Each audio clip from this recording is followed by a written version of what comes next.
Om Sahana Bhavatu Sahana Bhunaktu Sahaviryam Karavavahai Tejasvinavadi Tamastu Ma Vidvishavahai. Om Shanti Shanti Shanti. Good morning, everyone. This is a recording for our May 11th Zoom Satsang. And our first topic is an insightful statement from Gurudeva that relates to last week's topic on the darshan of the deity. For those in Kriya, darshan is not only the physical sight of the stone image in the temple, it is also an inner communion, a receiving of the blessings and the messages and the rays of second and third world beings who are actual conscious entities and whose consciousness is canalized through the sacred image by esoteric temple practices. This is a deeper perception of the darshan of the deity. I asked ChatGPT for an alternate wording to canalized, as it is not a common word. Chat suggested transmitted through the sacred image by esoteric temple practices. So canalized equals transmitted through. Gurudeva continues, other forms of religious expression naturally come forth for the devotee in the stage of unfoldment, such as attending pujas regularly, chanting, undertaking pilgrimages to temples and holy places, and studying the scriptures. Midpoint in this stage of development of the soul, the devotee may psychically experience an aspect of God that he has been worshipping in the temple. He may see the deity in a dream, or have a vision of him during a quiet period when he is sitting with his eyes closed after a puja. After this experience, he centers his life fully around God and learns to psychically attune himself to his darshan, his will. Once he fully understands his religion, if he has sufficient means, he may express his eagerness to serve through building a temple or participation in such a project. Indeed, this is the great culmination of Kriya.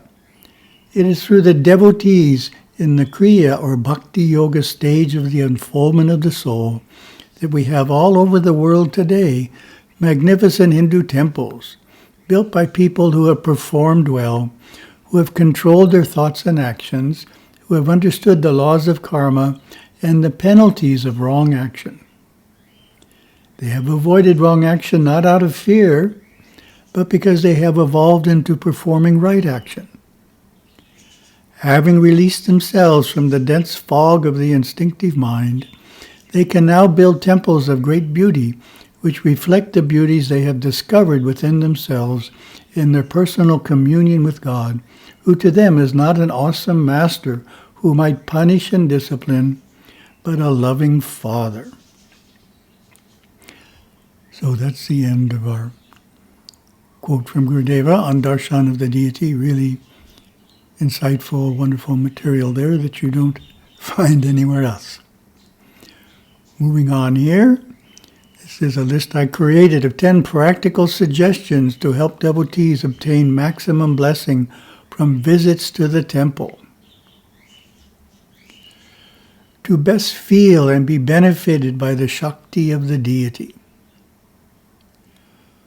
In other words, you're going to the temple, spending X amount of time, going, attending, coming back. These ideas help you get the maximum benefit from that experience. What suggestions can you think of for getting maximum blessings from the temple?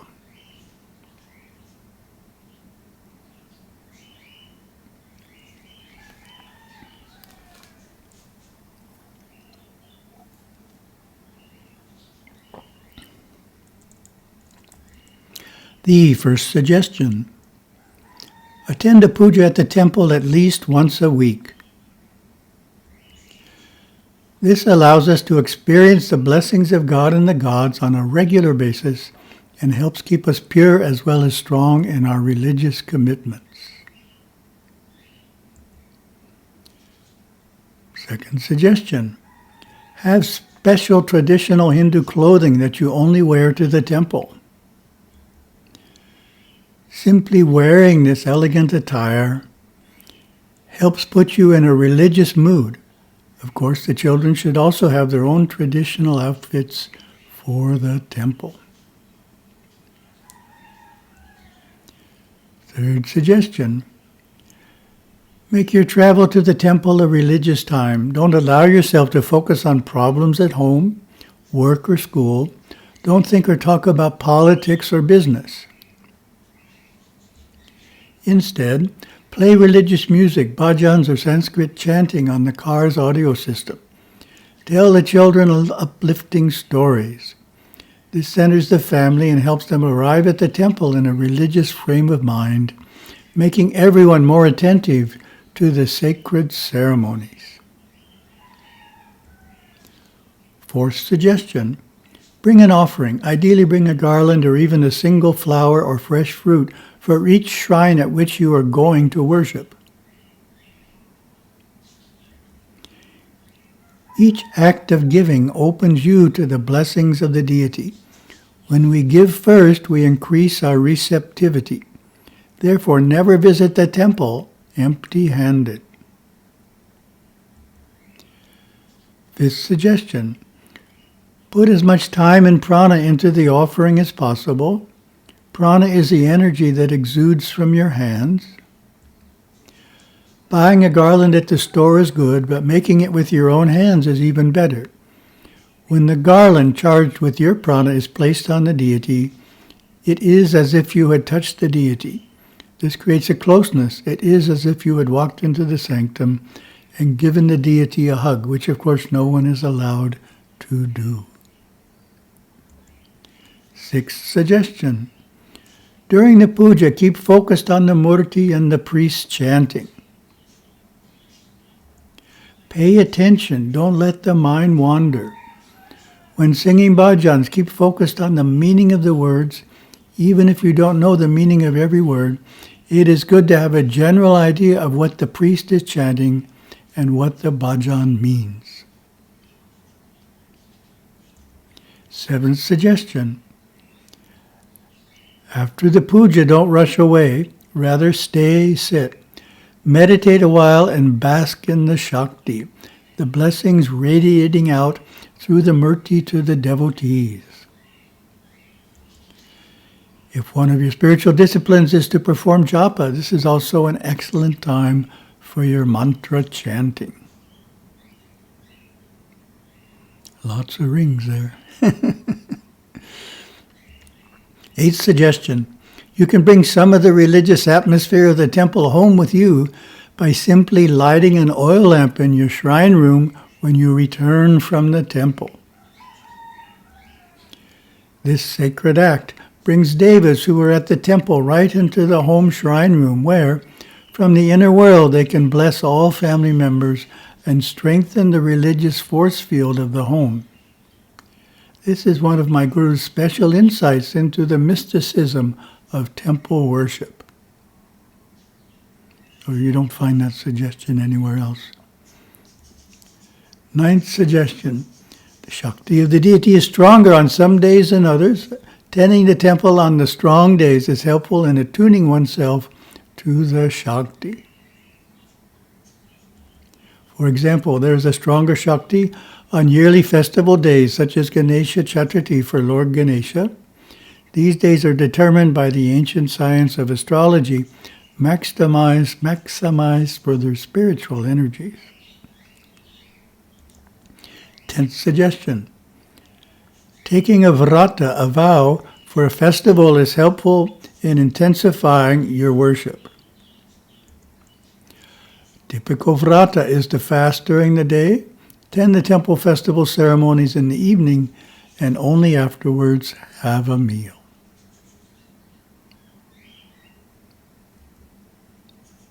And our second topic, character qualities.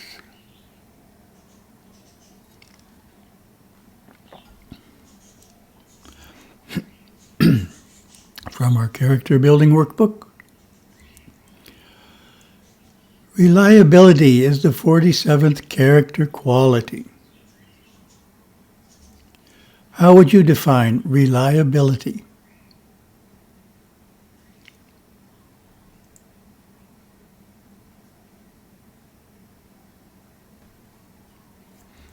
Our workbook gives this definition. Reliability means being trustworthy and responsive, consistently performing as expected. I develop it when I respond to others' needs and directions and fulfill what I have agreed to do.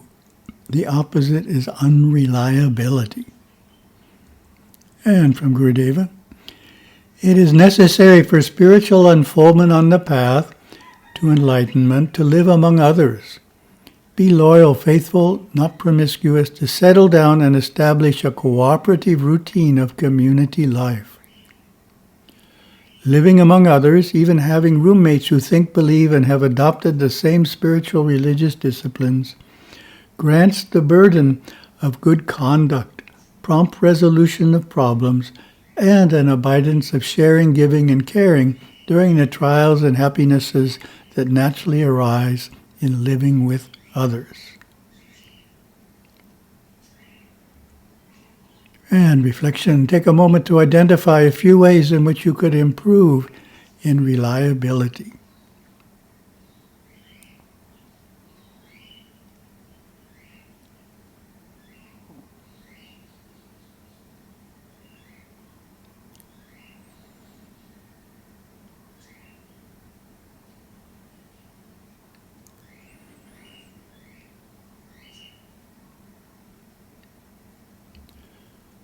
And our third topic is quotes from Yogaswami's Words of Our Master.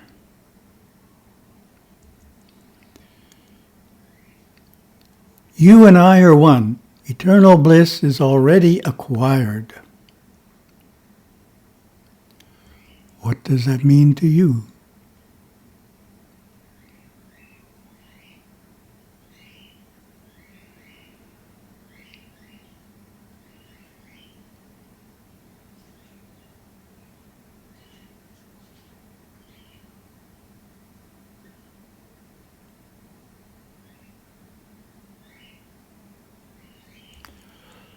What strikes me is that Yogaswami is reminding the devotee of the underlying oneness of everyone and everything, and also that eternal bliss is already inside of him, just waiting to be discovered. It's not something he has to create. It's already there. He just has to find it.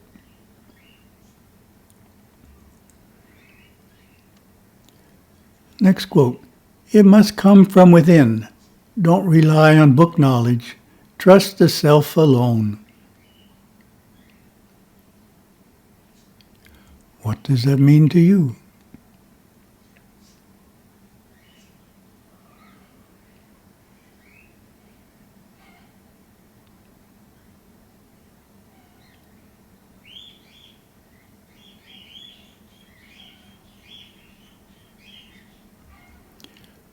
For the higher spiritual realizations, what is in books at best can only give us a map of where to go in consciousness. It cannot describe what is experienced once we get to the destination.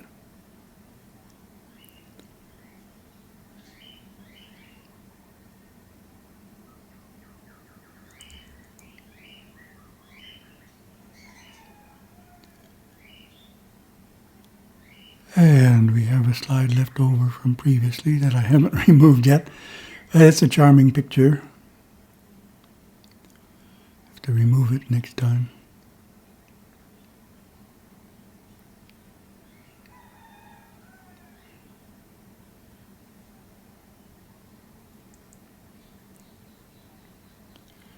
And the next Yogaswami quote, weakness belongs to the body and mind. The Atma is always full of strength. What does that mean to you?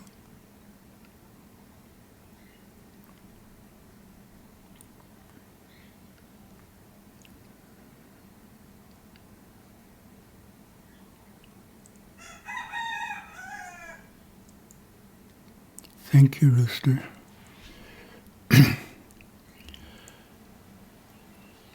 My thought, in Shum we have Simshum BC. Experiencing Simshum BC gives us a positive attitude to what we are facing. Simshum BC is defined as feeling the actinic energy within the spine, the pure life force, yellow in color, flowing through the spine and out into the nerve system. Getting some rain here.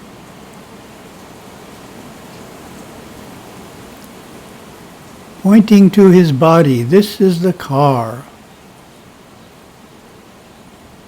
What does that mean to you?